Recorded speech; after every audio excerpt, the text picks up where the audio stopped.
Assalamualaikum warahmatullahi wabarakatuh. Bismillahirrahmanirrahim. Alhamdulillah alladzi ahyana ba'dama amatana wa ilaihin nusyur. Wassalatu wassalamu ala nabiyillahi ta'ala al-mashhur wa huwa sayyiduna Muhammadin sallallahu alaihi wasallam wa ala alihi wa sahabatihi wa atba'ihi wa ummatihi alladhina tamassakuna bi syari'atillahil ghafur. Subhanaka la ilma lana illa ma 'allamtana innaka antal alimul hakim. Allahumma 'allimna 'ilma ma yanfa'una wa anfa'na bima 'allamtana wa zidna 'ilman nafi'an wa amalan salihan wa rizqan thayyiban. Allahumma inna na'udzubika min 'ilmin la yanfa' wa min qalbin la yakhsha wa min nafsin la tashba' wa min du'ain la yusma' wa min ha'ula'il arba' wa sallallahu ala sayyidina Muhammad wa ala alihi wa sahbihi wa barik wa sallim tasliman katsira walhamdulillahi rabbil alamin amin. Hadirin hadirat jamaah subuh rahimana wa rahimakumullah. Insyaallah di subuh yang berkah ini 17 Ramadan 1447 Hijriah 2026 Miladiyah,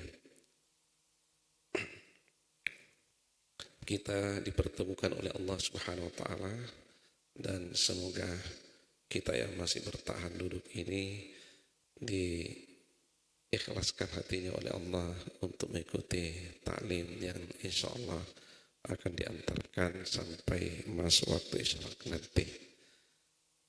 Materi kita, kebetulan kami tahu kalau kita di Papua ini pada umumnya, lebih khusus di masjid kita ini, jamaahnya mayoritas pedagang. Begitu Pak ya? Jadi nanti kita akan berbincang-bincang sedikit tentang adabul buyu, etika di dalam berjual beli untuk menjemput karunia Allah yang berkah dan menghindari ya rezeki yang hampa dari berkah,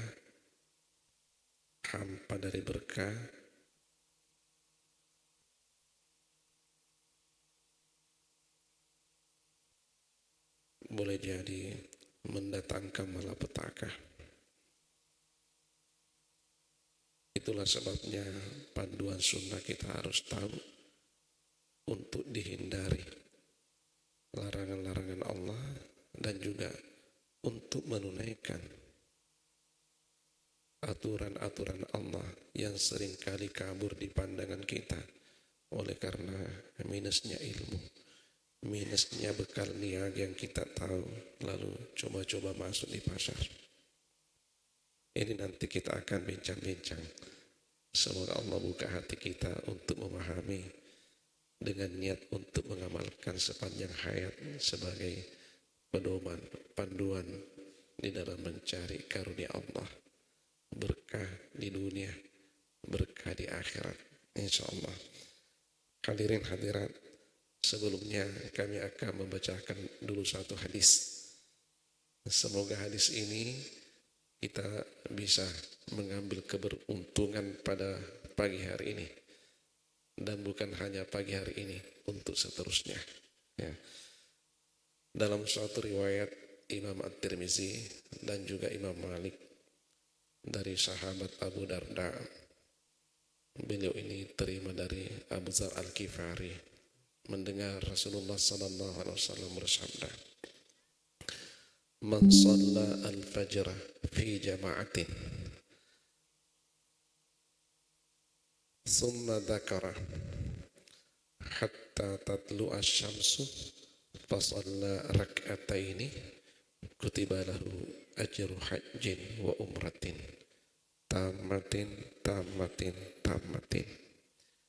Siapa saja yang datang sholat subuh berjamaah di masjid, fi jama'atin itu dimaksudkan sholat subuh berjamaah di masjid ya.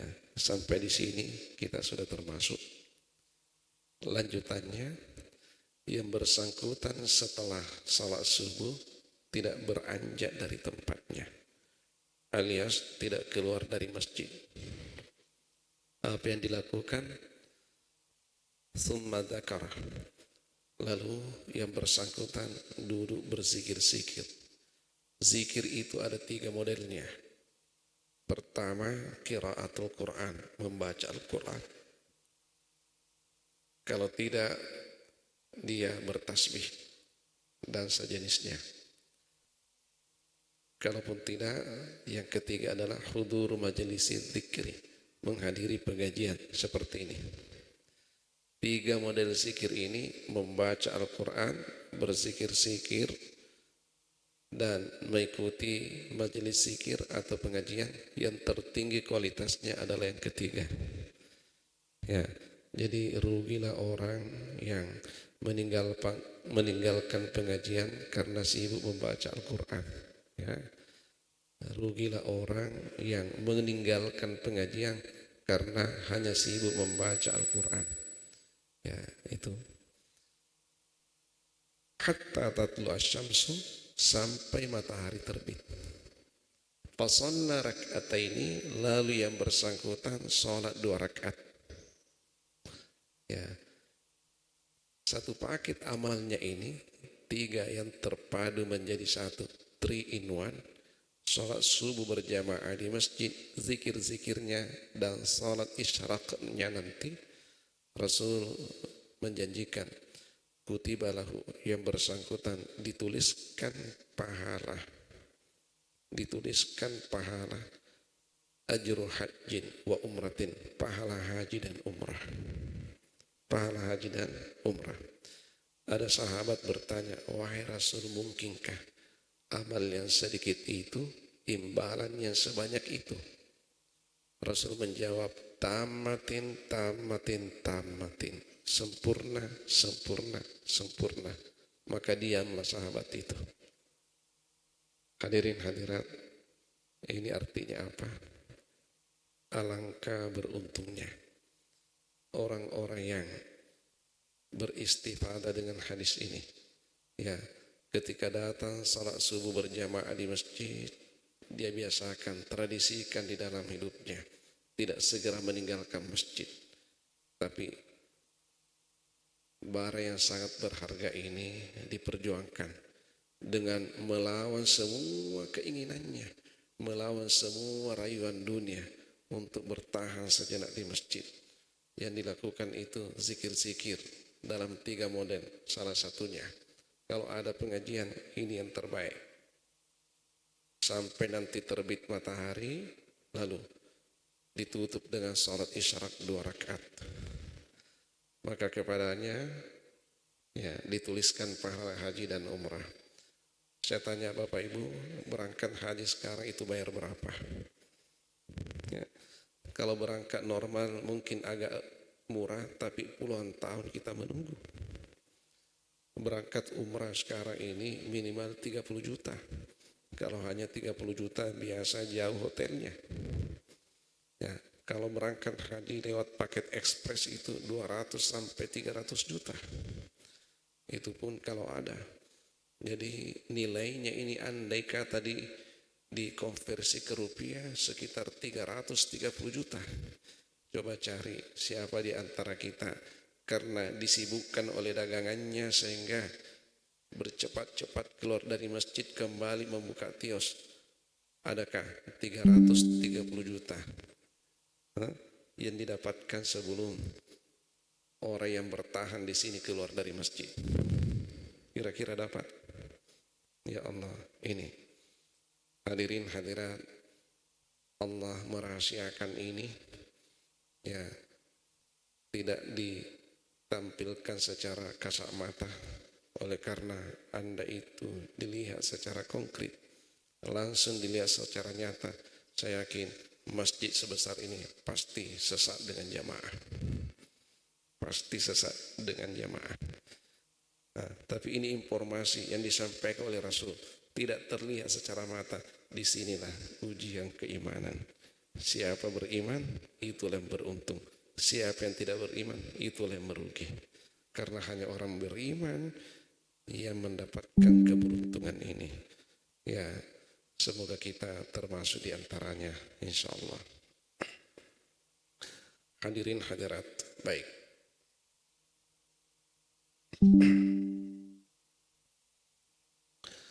Kita lanjut. Berbicara tentang hukum-hukum jual beli ataukah etika di dalam berjual beli. Ini mungkin tidak selalu disampaikan. Beda hukum-hukum sholat, puasa, zakat. Tapi andai kata nanti di antara kita ada yang mempertanyakan ini, insya Allah boleh kita buka sesi tanya jawab sebelum ditutup. Oleh karena kami khawatir jangan-jangan lain yang kami sampaikan, lain juga yang kita pahami. Ini berbicara masalah hukum itu sangat riskan. Tapi di lain sisi harus kita tahu. Ya, kita mohon kepada Allah semoga hati kita dicerahkan sehingga hal-hal yang tidak jelas dari syariatnya bisa dijelaskan. Hadirin hadirat,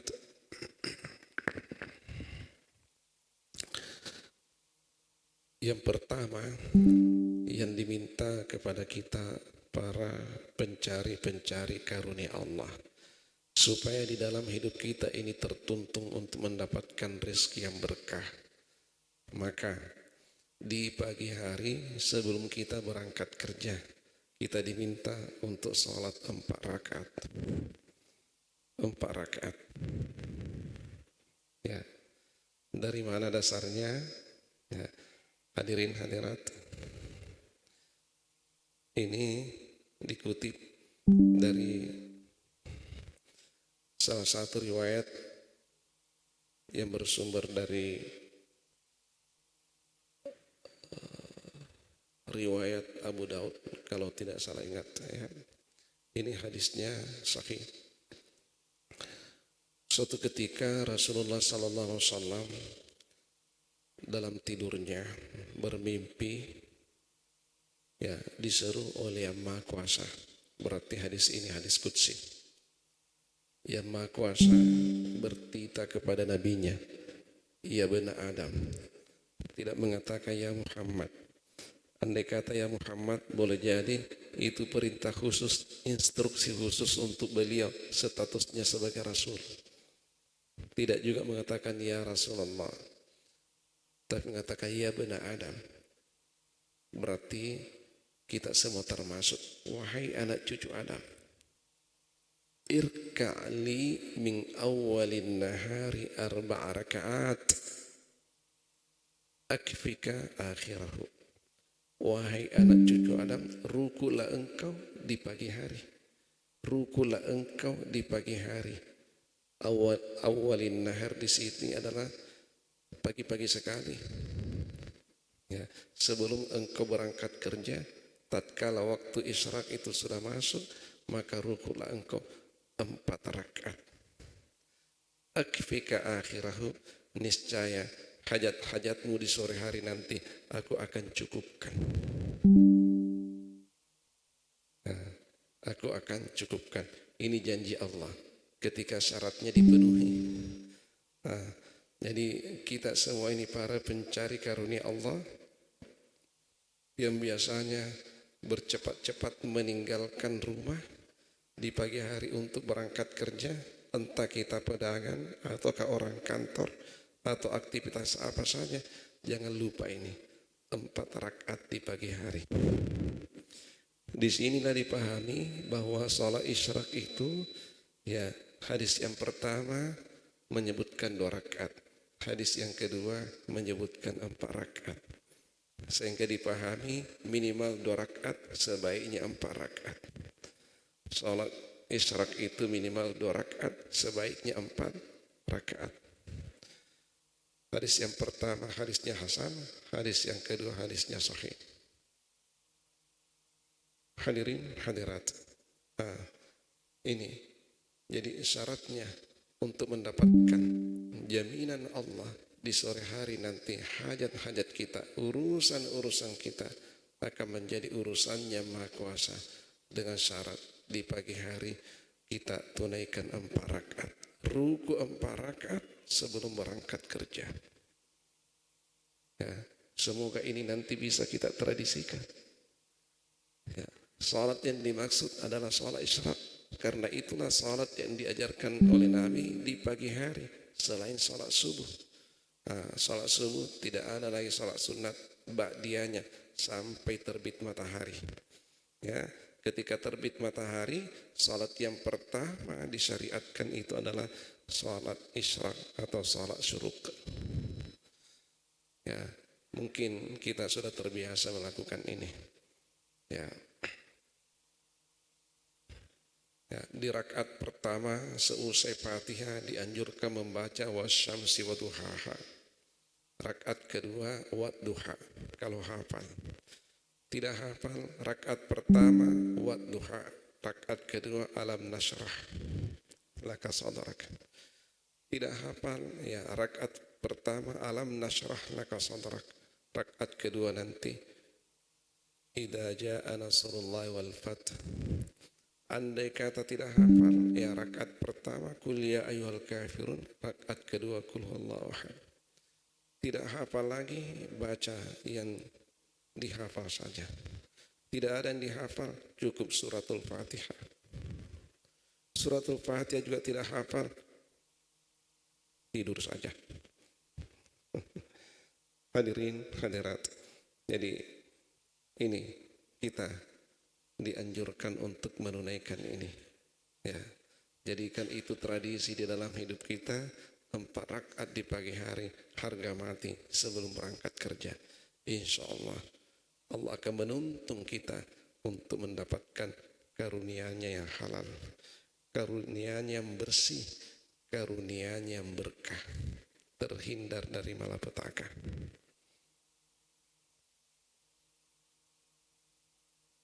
Hadirin hadirat, itu yang pertama. Yang kedua, di saat nanti kita asik-asiknya bekerja, tiba-tiba mendengarkan panggilan azan. Ya, panggilan azan. Ya, ijabatun nida. Kita dituntut untuk memenuhi panggilan azan. Kenapa panggilan azan itu hakikatnya ia memanggil bukan muazzin. Lahirianya muazzin, tapi hakikatnya itu ia maha kuasa. Adzan itu panggilan Allah yang dititipkan kepada orang yang adzan. Jadi ada 3 panggilan Allah itu. Panggilan Allah yang pertama inilah adzan. Ketika muadzin mengatakan hayya 'alas shalah, ya seolah-olah Maha Kuasa mengatakan wahai hamba-hambaku, berhentilah engkau sejenak dari semua aktivitasmu, kemarilah engkau berjumpa denganku. Karena di tempat ini akan dibagi keberkahan. Siapa yang datang itu yang dapat, siapa yang tidak datang itu yang tidak dapat.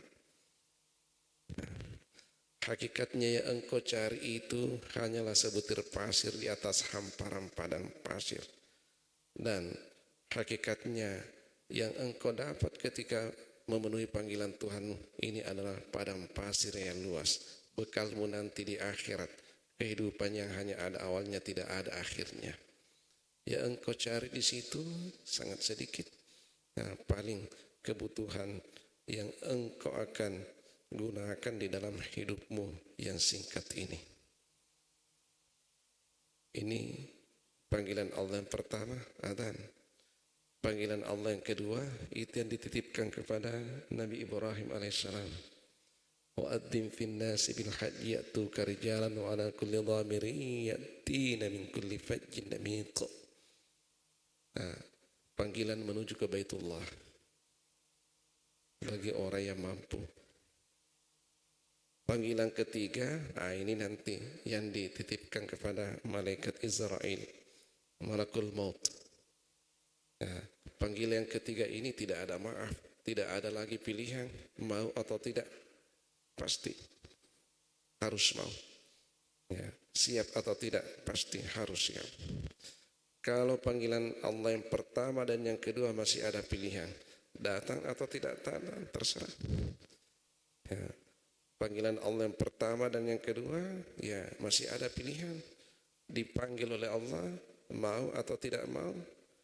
Bagi yang tidak mau boleh saja, yang mau juga boleh, dikasih pilihan. Ya, tapi panggilan Allah yang ketiga tidak ada lagi pilihan. Begitu datang harus berangkat, siap atau tidak, mau atau tidak. Nah, lalu ulama kita mengatakan, siapa yang tekun memenuhi panggilan Allah yang pertama dan yang kedua, maka akan dimudahkan nanti untuk memenuhi panggilan Allah yang ketiga. Lihatlah akhir hayatnya orang-orang yang rajin datang ke masjid salat berjamaah. Orang-orang yang sering-sering berangkat ke tanah suci dengan hasil yang bersih, bekal yang bersih, hati yang bersih, datang ke tanah suci untuk mensucikan dirinya. Setelah kembali dari tanah suci, terus kesuciannya terjaga hingga akhir hayat. Lihat nanti bagaimana endingnya ketika dijemput oleh Allah dengan panggilan yang ketiga. Insya Allah semua berakhir dengan husnul khatimah. Nah, itu kalau ingin dimudahkan oleh Allah memenuhi panggilan yang ketiga, maka tekunlah memenuhi panggilan yang pertama dan yang kedua. Nah, ini harus kita ingat. Kenapa panggilan Allah pada saat salat duhur? Disinilah waktu cobaan Allah biasanya datang. Seorang pedagang sebelum duhur pelanggannya sepi. Setelah azan, pelanggannya itu datang. Ya, di situ ujian itu. Apakah hartamu atau panggilan Tuhanmu? Apakah duniamu atau ke akhiratmu? Apakah duniamu atau akhiratmu?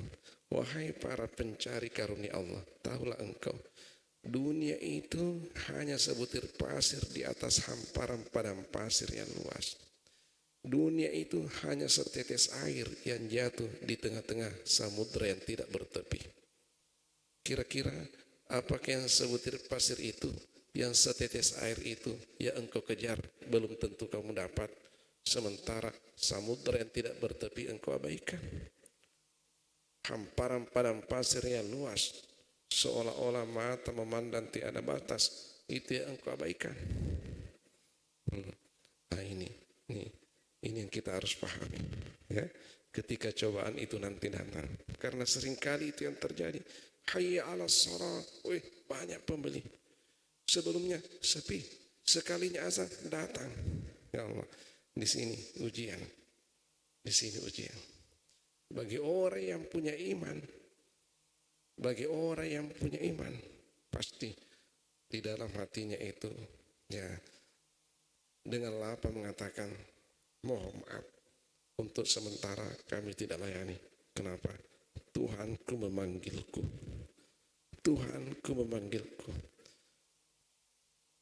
Ya, keberkahan yang tersimpan di sana jauh lebih banyak daripada yang tersimpan di sini. Tidaklah mungkin kita hanya sibuk mencari sebutir pasir, sementara hamparan padang pasir yang luas ini kita abaikan. Nah, hadirin hadirat, boleh jadi setelah kembali nanti dari masjid, Allah akan memberikan yang jauh lebih banyak. Kalaupun mungkin tidak banyak, tapi tunggu berkahnya nanti yang banyak. Berkahnya nanti yang banyak. Nah, tapi yang bisa melakukan ini semua hanya orang-orang beriman. Yang di dalam hatinya minus dengan iman, maka pasti matanya itu silau dengan apa yang disebut berkah. Selalu yang dicari yang tampak di depan mata. Hadirin, hadirat. Nah, kita semua di sini banyak yang sudah berangkat ke tanah suci. Apa dilakukan orang-orang Madinah, orang-orang Mekah ketika azan dikumandangkan? Semua aktivitas itu kantor ditutup, tidak ada pelayanan. Ya, hotel-hotel itu semua pada berhenti beraktivitas ketika azan dikumandangkan. Langsung tertulis muglaq. Ya, kenapa? Pertama, menghargai azan. Yang kedua, bersiap-siap untuk berangkat memenuhi panggilan Allah. Nah, inilah yang semestinya juga kita lakukan demi untuk mendapatkan keberkahan. Ya. Hadirin hadirat, sedikit tapi berkah jauh lebih baik daripada banyak tapi hampa dari berkah. Sedikit berkah insya Allah itu jauh lebih baik daripada banyak hampa dari berkah. Sekalipun target kita banyak berkah, banyak dan berkah. Tapi kalau yang ketiga ini susah tercapai, maka lebih baik yang pertama, sedikit tapi berberkah daripada banyak hampa dari berkah. Orang Bugis mengatakan, saya tahu di sini banyak orang Bugis. Ya. Orang tua kita di Sulawesi mengatakan, cede gendato maega caputo, sedikit tapi cukup, itulah bara yang berkah. Banyak tapi tidak cukup, itulah bara yang tidak berkah. Hadirin hadirat. Jadi ini etika yang kedua, panggilan Allah. Yang ketiga, yang ketiga, ini kita sedikit memasuki kefiat. Ya, kalau 1, 2 tadi itu adab, yang ketiga ini kefiat. Rasulullah sallallahu alaihi wasallam pernah ditanya, ulangi. Rasulullah sallallahu alaihi wasallam itu pernah masuk di pasar, ya, masuk di pasar, ya, melihat-lihat para pedagang sementara menjajakan barang dagangannya. Tiba-tiba Rasul curiga pada salah seorang pedagang yang menampakkan barang dagangannya itu dengan tampilan yang lain-lain, tampilannya lain-lain. Ya, ini pedagang makanan. Kalau kita di sini beras, di sana itu ya gandum. Rasul langsung mendekati, lalu celupkan tangannya masuk. Ya, setelah itu ditarik naik. Oh, rupanya yang di bawah itu basah, yang di atasnya kering. Rasul mengatakan, wahai pemilik barang, ada apa dengan ini? Apa yang engkau lakukan ini? Kata sang pedagang itu, wahai Rasul, itu karena kena hujan. Maka Rasul mengatakan, kalau ini kena hujan, kenapa engkau tidak perlihatkan? Nah, maka terdiamlah sang pedagang ini. Lalu Rasul berpesan kepadanya, manggasya falaysa minni, manggasya falaysa minni. Barang siapa yang pintar menipu, maka sungguh ia bukan umatku. Orang yang pintar menipu, maka sungguh dia bukanlah umatku. Nah, inilah pesan yang sangat mengena untuk kita pedagang. Jangan hanya target barang kita laku, tapi perhatikan ketika itu laku berkah tidak. Kapan kita menipu, maka boleh saja barang itu laku, tapi berkahnya tercabut. Nah, hadirin hadirat, ini biasa kita lihat, Ya. Bukan diserui di tempat yang lain. Pedagang buah-buahan, lansat yang kecut, lansat yang manis. Satu basket lansat yang kecut, satu basket juga lansat yang manis. Tentu yang kecut ini kalau mau dijual tidak ada mau beli. Ya. Yang laku hanya yang manis. Siasatnya supaya 2 basket ini bisa laku dicampur, maka cukuplah 2 basket. Lalu nanti penjualnya mengatakan lansat manis, lansat manis, lansat manis. Manisnya yang disebut, kecutnya tidak. Ketika nanti laku, bagaimana itu? Ya? Bagaimana itu? Ya, tidak ada pedagang yang kita dengar, lansat manis dan lansat kecut dicampur, adakah? Hadirin hadirat, ini contoh kecil di dalam berniaga. Nah, ini kalau seperti ini modelnya sudah masuk tadi di situ. Barang siapa yang pintar menipu, maka dia sungguh bukan umatku. Ya, salah satu karakter menipu itu, contoh menipu itu, kitmanu aibis sil'ah. Ketika seorang pedagang itu menyembunyikan cacatnya barang. Nah, inilah pekerjaan kita pada umumnya. Kalau ada cacatnya barang, kita sembunyikan. Kenapa? Kalau itu terungkap tidak laku. Sementara target kita laku. Nah, tidak lain mempertimbangkan ya lakunya itu dengan cara apa. Ini hadirin hadirat. Itulah sebabnya sehingga kadang kita pusing melihat banyak orang yang sukses di dalam usahanya tapi tidak bisa melihat pintunya masjid. Kenapa? Nah, ini dipertanyakan. Bagaimana caranya ia mendapatkan rezekinya? Berhasil mengumpulkan harta, tapi Allah tidak reda pada harta yang dia miliki.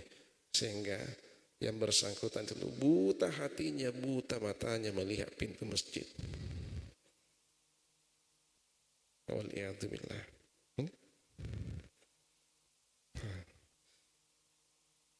Nah, jadi seorang pedagang harus as-sidq wal amanah, mesti harus jujur dan terpercaya. Nah, itulah umat Rasulullah yang sejati di dalam berdagang, jujur, terpercaya. Ya, barang dagangannya karena dia yang paling tahu aibnya barang, cacatnya itu barang. Sebelum ia jual, dia harus terangkan cacatnya barangnya. Sebelum ia menerangkan ya kelebihan barangnya. Biasanya kita di dalam berdagang itu ya mungkin hanya 5 kebaikannya, 10 yang disebut. Ada 5 kekurangannya, 1 pun tidak ada yang kita sampaikan. Jadi bagaimana ini? Hanya 5 kelebihannya, 10 yang disebut. Bagaimana 5 itu? 5 kekurangannya, 1 pun tidak ada disebut. Bagaimana lagi yang 5 itu?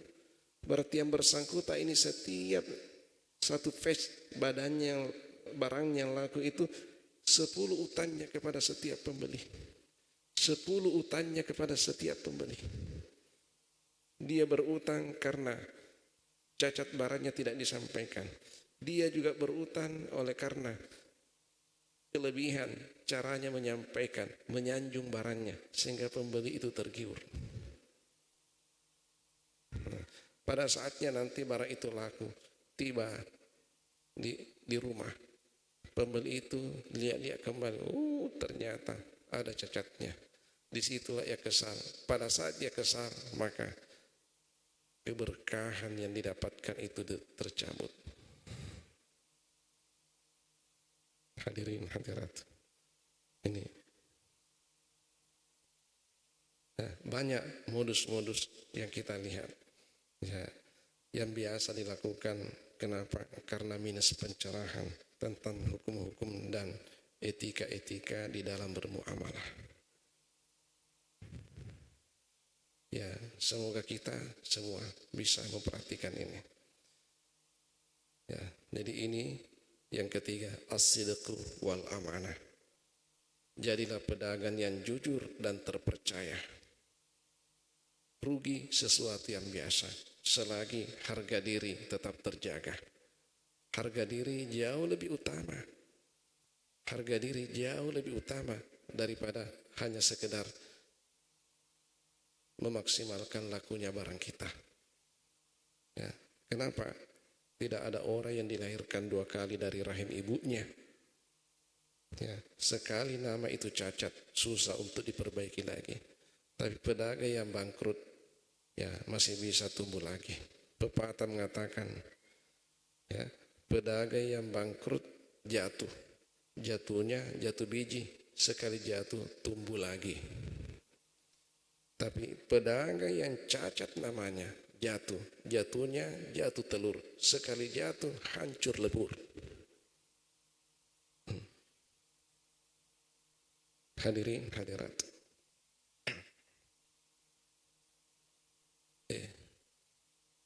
Ini baru 3 ini ya. Sampai di sini ada yang mau bertanya. Sebelum kita masuk yang keempat. Siapa tahu poin 1, 2, 3 ada yang tidak jelas, boleh kita tanyakan. Silakan Bapak Ibu. Ada? Tidak ada? Ya, waktu isyraq mungkin jam 6 lewat 10 menit ya. Baik. Ya, jadi jam 6 lewat jam 5 lewat 59 atau jam 6 persis itu waktu tulu', waktu terbit tulu'. Waktu isyraq belum masuk. Isyraq masuk itu minimal 10 menit kemudian ya, sampai 15 menit. Hadirin hadirat, kita lanjut. Kalau tidak ada yang bertanya ya. Atau mau bertanya Ustaz? Yang keempat ya. Sebaiknya pedagang itu ya, yang keempat ini, sebaiknya pedagang itu ya tidak terlalu gila di dalam mengambil keuntungan. Sebaiknya pedagang itu tidak gila di dalam mengambil keuntungan. Sekalipun itu halal. Nah, keuntungan berlipat-lipat itu halal. Tapi ada pesan para ulama, khususnya dari mazhab Malikiyah, mengatakan begini, intinya perdagangan itu tidak hanya mencari keuntungan, tapi lebih kepada at-ta'awun, tolong menolong. Pembeli menolong penjual, penjual menolong pembeli, saling menutupi kebutuhan. Maka hendaknya kita punya perasaan di dalam menetapkan harga untuk mencari keuntungan. Ya, jangan gila. Ya, boleh saja pedagang itu mengambil keuntungan sampai 100% atau 200% atau mungkin 300%, 3 kali lipat dari modalnya. Bolehkah itu? Boleh. Menurut fikih boleh. Tapi menurut akhlak itu kurang bagus. Kurang bagus. Ya. Ya, pepatah mengatakan yang cepat menyala, cepat padam. Orang yang naik dengan tangga lift ya, akan turun juga nanti dengan tangga lift. Itulah kadangkala ada pedagang ya, umur dagangannya masih muda sekali, tapi tiba-tiba melangit. Tunggu. Kalau cepat melangit, cepat juga turun membumi. Nah, makanya kita diminta pelan-pelan di dalam mendapatkan keuntungan. Ya, andai kata barang itu bisa laku 100.000, tapi modalnya hanya 10.000, lalu dijual hanya 13.000, sedikit yang dia dapat, hanya 3.000 setiap. Nah, tapi yang 3.000 itu, ya, yang 3.000 itu, ya, yang dia dapatkan, ya, insya Allah itu akan langgeng, itu akan bertahan itu. Nah, andai kata betul barang itu bisa laku 10.000, laku 100.000, tapi hanya dijual 13.000, oleh karena modalnya hanya 10.000, ya, maka setiap barang yang laku dia bersedekah kepada penjual itu 87.000 rupiah. Masya Allah, 87.000 rupiah sedekahnya kepada setiap pelanggan, pada setiap barang yang laku. Hanya 3.000 dia ambil. Hitung-hitung apa? Yang 3.000 ini, inilah dunianya. 87.000 itulah akhiratnya. Masya Allah. Kenapa? Di dalam berdagang ia punya perasaan bahwa dagangan ini tidak semata-mata untuk mencari dunia, Tidak semata-mata untuk mencari untung, tapi yang inti, yang utama adalah at-ta'awun, tolong menolong. Itulah dari mazhab Maliki berpesan, sebaik-baik keuntungan yang didapatkan oleh seorang pedagang yang tidak lebih dari 30% dari modalnya. Itu yang terbaik. Boleh lebih, berlipat-lipat, boleh. Dan itu halal. Menurut fikih, menurut hukum. Tapi menurut etika, akhlak, yang terbaik adalah yang tidak lebih dari 30% dari modal. Ya, ini dikiaskan ketika berwasiat. Nah, dalam wasiat itu Rasul mengatakan as-sulsu was-sulsu was-sulsu kasir. Sepertiga, sepertiga, sepertiga. Itu sudah banyak itu. Hadirin hadirat, kenapa bisa? Kenapa bisa? Ulama kita menyebutkan etika seperti ini. Begini, kalau ada pedagang, ya modalnya barang itu 10.000, ya dengan ongkos kirimnya sampai di Serui, dijual 100.000, laku. Kenapa? Karena barang itu satu-satunya. Ya. Dijual 200.000 pun masih laku. Kenapa? Barang itu dibutuhkan dan satu-satunya penjual. Ya, laku. Besok-besok nanti ada pembeli yang berangkat ke Surabaya. Ternyata harganya barang cuma 5.000 sampai diserui 10.000 setiap batch. Disitulah mengatakan, selama ini kita dibodoh-bodohi. 10.000 masa dijual 200.000. Nah, di situ langsung hilang keikhlasannya, tidak rela hatinya, maka tercabutlah keberkahan. Disitulah tercabut keberkahan setelah terbongkar nanti rahasianya. Langsung tidak rela.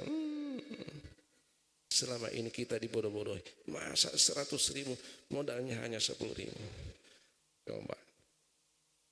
Di sini biasanya tidak sampai pikiran kita. Hanya selalu berpikir keuntungan-keuntungan melulu. Tapi ada etika, ada akhlak yang diajarkan di dalam syariat. Makanya agama ini tidak hanya syariat. Yang ketiga adalah akhlak. Akidah, syariat, akhlak. Lolos di syariatnya, oke, itu halal. Akidah pun tidak ada kaitannya. Tapi akhlak di sini terjebak. Hadirin hadirat. Ya. Jadi saya ulangi, keuntungan berlipat-lipat boleh. Boleh. Halal. Akan tetapi ada etika. Sebaik-baik keuntungan yang didapatkan oleh seorang pedagang yang tidak lebih dari 30% dari modal. Itu artinya 30% untuk dunianya, 70% untuk akhiratnya. Andai kata itu bisa laku sampai 100.000, dijualnya hanya 13.000, oleh karena modalnya itu hanya 10.000, maka 87.000 sumbangannya untuk setiap pembeli, tabungannya di akhirat nanti. Subhanallah. Inilah yang berkah. Ini yang berkah. Biasanya pedagang seperti ini yang bertahan ini. Bertahan, tahan banting dari ancaman. Kenapa? Allah selalu menuntungnya. Pondasinya itu pondasi kuat, cakar ayam. Berdiri kokoh, dagangannya terus meningkat. Memang tidak langsung menyala. Tidak langsung menyala, tapi insya Allah tidak akan padam. Ya. Kalaupun padam, waktunya lama. Ya. Prosesnya mendaki lama. Tapi turunnya juga nanti insya Allah tidak akan langsung drastis. Sesuatu yang naiknya fantastis akan turun juga secara drastis. Itu kaidah sunnatullah. Hadirin, hadirat. Sudah masuk waktu. Kalau ada pertanyaannya boleh disimpan-simpan. Ya, insya Allah. Semoga di lain waktu masih ada, kita lanjut. Ini kita belum masuk hukum-hukumnya. Masih ada. Apalagi nanti kalau sudah masuk persoalan ribawi. Nah, ini yang paling riskan ini. Ini yang paling riskan ini, dan ini yang paling ganas, karena ini yang paling banyak merenggut pedagang sehingga gulung tikar. Ini harus kita pahami. Semoga Allah mencerahkan hati kita di lain waktu. Kalau masih sempat, insya Allah kita akan lanjutkan materi ini. Kesimpulannya, etika di dalam bermuamalah baru 4 yang disampaikan. Pertama, di pagi hari harga mati 4 rakaat sebelum berangkat mencari karunia Allah. Yang kedua, begitu mendengarkan panggilan adzan, maka janganlah kita terpedaya oleh barang, jangan kita terpedaya oleh pekerjaan, jangan kita terpedaya oleh rayuan dunia, karena sesungguhnya panggilan Allah yang dipenuhi itu laksana samudera yang tidak bertepi. Ya engkau cari hanyalah setetes air. Yang ketiga adalah jadilah pedagang as-sidq wal amanah, jujur dan terpercaya. Harga diri jauh lebih utama. Harga diri jauh lebih utama. Ya. Yang keempat ini tadi, di dalam mencari keuntungan harus punya perasaan. Di dalam mencari keuntungan harus perasaan.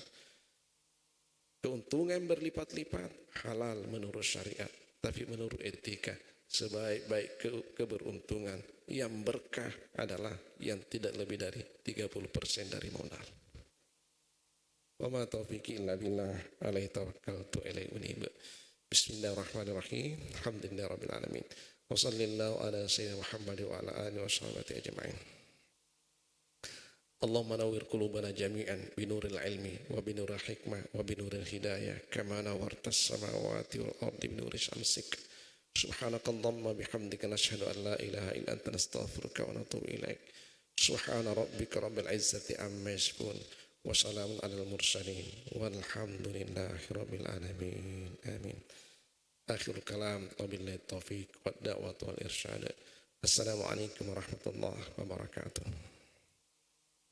Kita salat isyraq boleh sendiri-sendiri, boleh juga berjamaah. Semua ada hadisnya. Boleh berjamaah, boleh sendiri-sendiri, semua ada hadisnya. Yang sendiri-sendiri itu yang biasanya dilakukan oleh sahabat. Yang berjamaah Rasulullah pernah melakukannya berdasarkan riwayat Itban bin Malik lewat hadis Bukhari, dan ada juga hadis riwayat Muslim. Yang mau berjamaah silakan maju ke depan. Salatul isyraq jami'atan rahimakumullah.